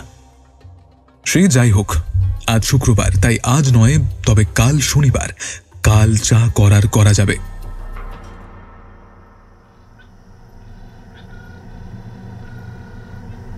শনিবার তখন প্রায় সন্ধ্যা। দ্বিজোত্তম কুলভাটা গ্রামের ভগ্ন প্রাসাদের কাছে পুজো করে গুন্ডি কেটে রাখল, আর গুন্ডির চারপাশে সর্ষে, জবা ফুল, বেলপাতা ছড়িয়ে দিয়ে এলো। যথাসময়ে ফিরে এসে অর্জুনকে বলল, কি সবাই তৈরি তো? আগে হ্যাঁ, আপনার কথা মতো সব ব্যবস্থা করে ফেলেছি। এবার বাক্সটা বের করো। অর্জুন গুছায়েত খাটের তলা থেকে সেই বাক্সটা বের করল। গ্রামে রুটি দেওয়া হয়েছিল। বাক্সটা অর্জুন গুছায়েতের ব্যক্তিগত সম্পত্তি, সেটা পাওয়া যাচ্ছে না।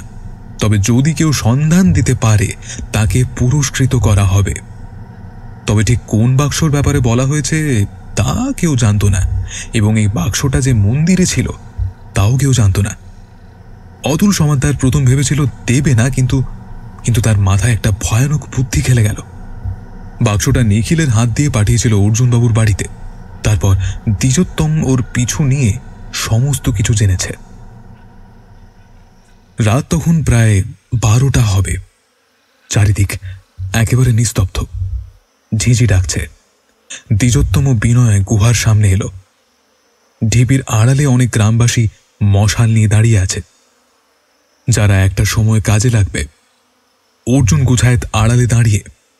দ্বিজোত্তম ভট্টাচার্য তার হাতে থাকা শাবলটা দিয়ে সিন্ধুকে থাকা দরজাটা ভেঙে ফেলল।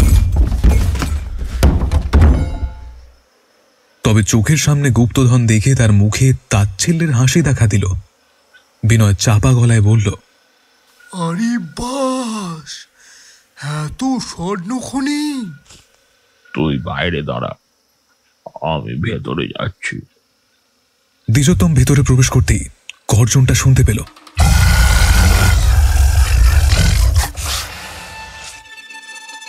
তার মনে হলো কেউ যেন তার দিকেই আসছে। দ্বিজোত্তম দেখল একটা লোমশ হাত তার দিকে এগিয়ে আসছে।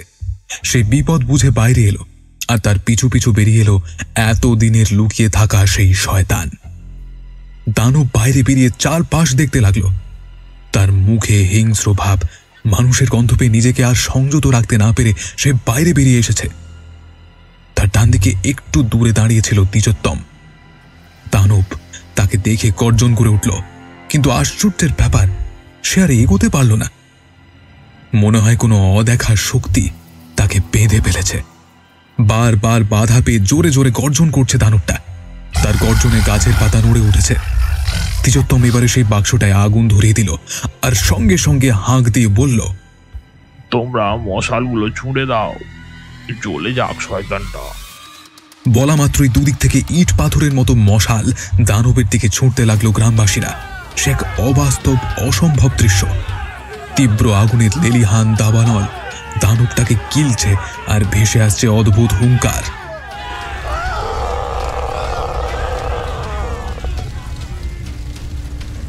আর তার সাথে চামড়া পোড়ার গন্ধ। শত শত গ্রামবাসী সাক্ষী একটা অভিশাপ চিরতরে নিশ্চিহ্ন হচ্ছে। ওদিকে অতুল সমাত্তর নিখিল দৌড়ে আড়ালে কোথাও ছিল। তারা বিপদ বুঝে অন্যদিকে দৌড় দিল। কিছুক্ষণ পর চলন্ত পিশাচটা থপ করে মাটিতে পড়ল আর সঙ্গে সঙ্গে সব শেষ। অর্জুন গুছায়েত গোটা দৃশ্যটা চাক্ষুষ দেখল। দ্বিজোত্তম দু হাত জড়ো করে চোখ বুঝল। সেদিন রাতে অতুল সমাদ্দারকে পাওয়া গেল একটা ঝোপের আড়ালে, তবে নিখিলকে পাওয়া যায়নি। পরে তাকে তুলে নিয়ে শুশ্রূষা করা হয়।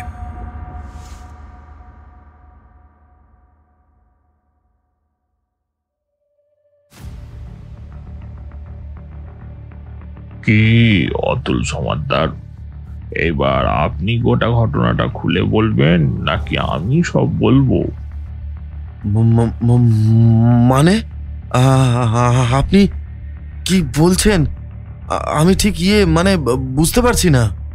কি ঘটনা? আপনি নিজেই এই যুদ্ধের বাদশা, আর আপনি কিনা কিছুই জানেন না।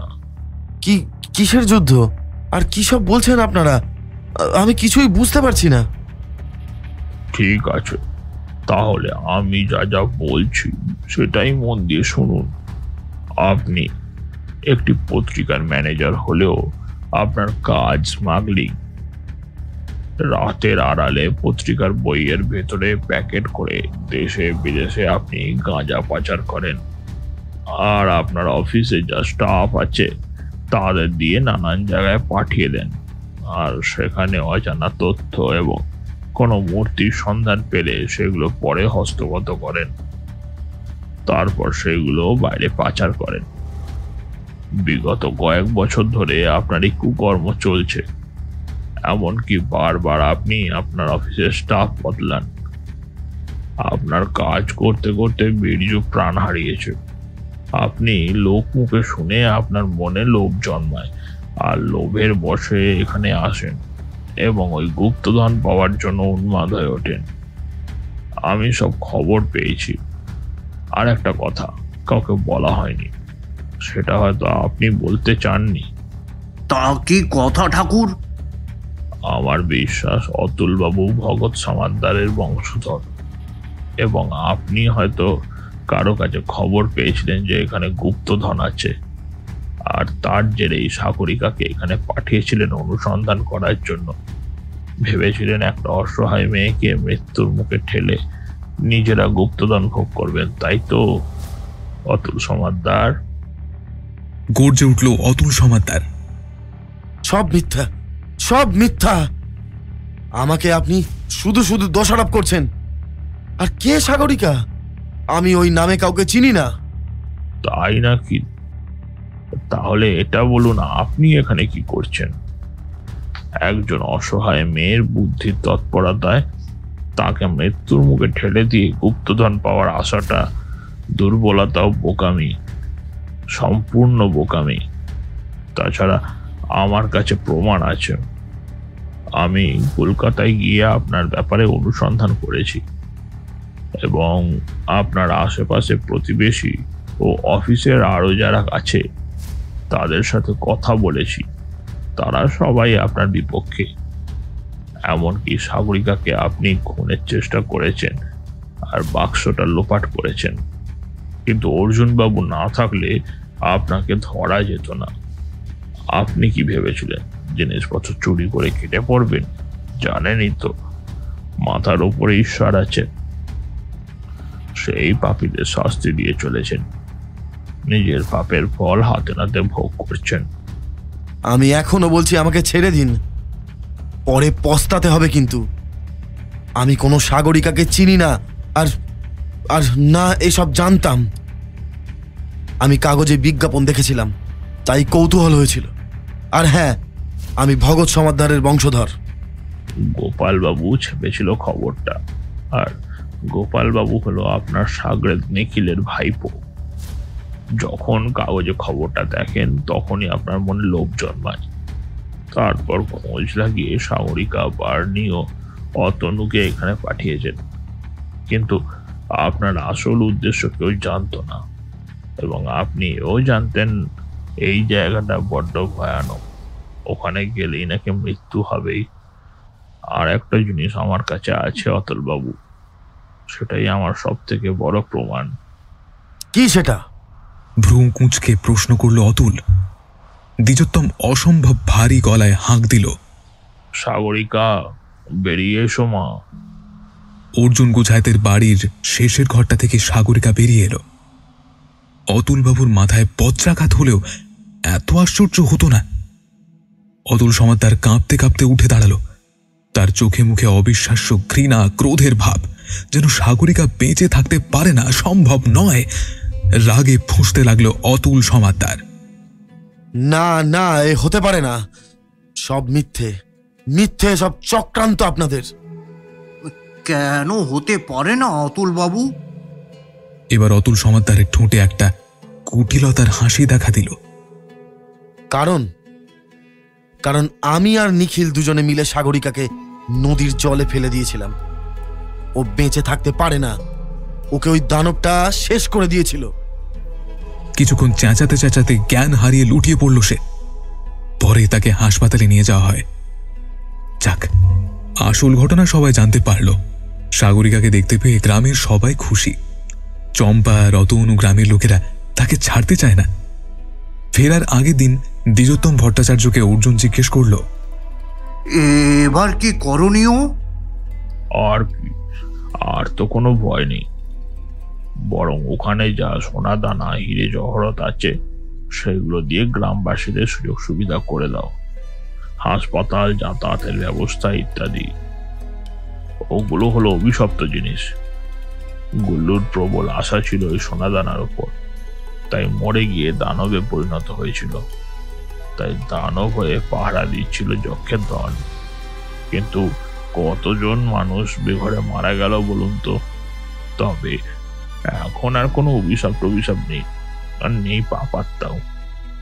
এবার আমার যাবার ব্যবস্থা করো। ধুতির কোছা দিয়ে চোখের জল মুছল অর্জুন।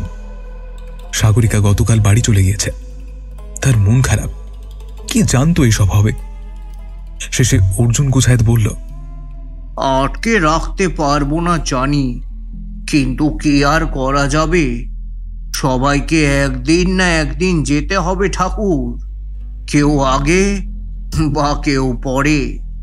কিন্তু এই মানব জীবনে যে ভয়ঙ্কর অভিজ্ঞতা হলো, তা মৃত্যু দিন পর্যন্ত স্মরণ থাকবে।